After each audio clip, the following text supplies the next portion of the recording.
Ольга Валерьевна, какова оперативная ситуация на сегодня в республике? Добрый день, уважаемые жители Республики Саха-Якутия. Санитарно-эпидемиологическая ситуация на территории Якутии остается напряженной. За сутки на 8 августа выявлено 57 новых случаев новой коронавирусной инфекции, в том числе в городе Якутске 44 случая.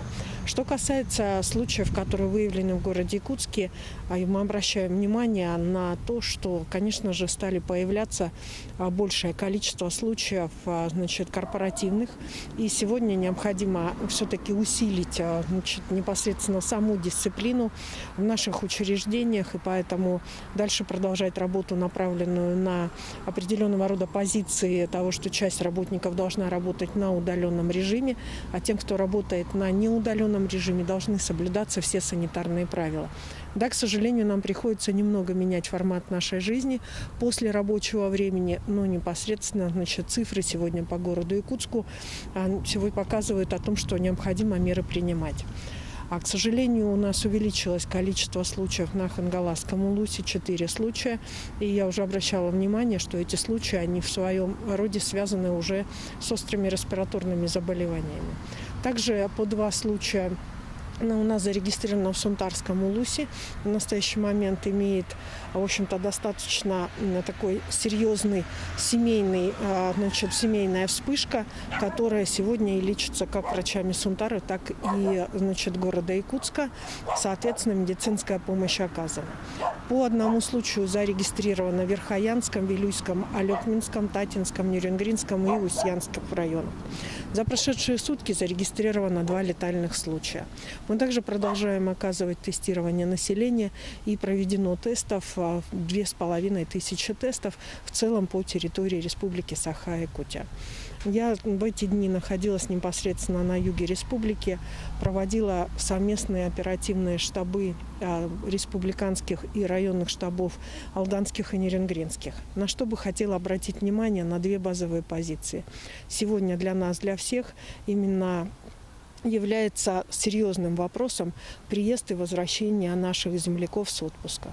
Это, конечно же, здесь особенно характерно, когда в отпуска уехали и увезли детей, и теперь пойдет возврат к 1 сентября. Поэтому для этого необходим комплекс мер, согласованный с улусами и с районами республики, для того, чтобы нам не допустить вспышек и заболеваний в наших учебных заведениях.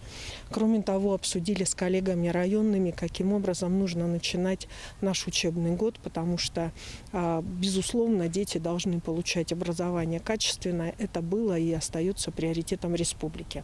Я хочу обратить внимание на то, что 2020 год стал для нас годом такого определенного шока, в том числе и для образования.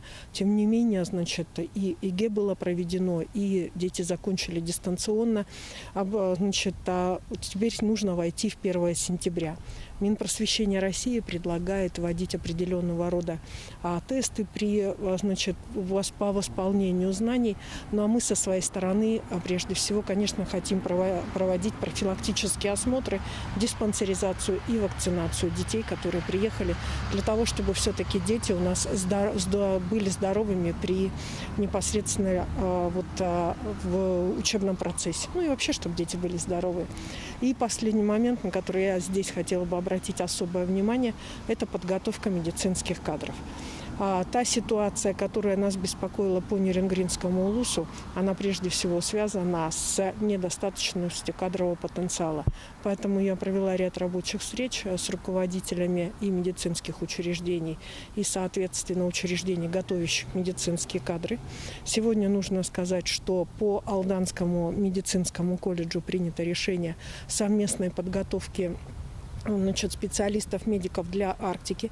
Заключено соглашение, по которому непосредственно в Алданском медучилище впервые будут обучаться централизованно по заказу 12, будет подготовка осуществлена 12 медиков для арктической группы УРУСов для Нижней Колымы. И кроме того, открываются новые отделения как в Нерюнгринском, так и в Алданских медицинских колледжах. И сегодня мы решаем вопрос по восполнению участкового звена как в Алдане, так и непосредственно в Нерюнгре. И я хочу обратить внимание, что я приглашаю медиков, которые готовы сегодня, значит, приехать на юг Якутии. Есть рабочие места и есть соответствующие условия. Спасибо, Ольга Валерьевна.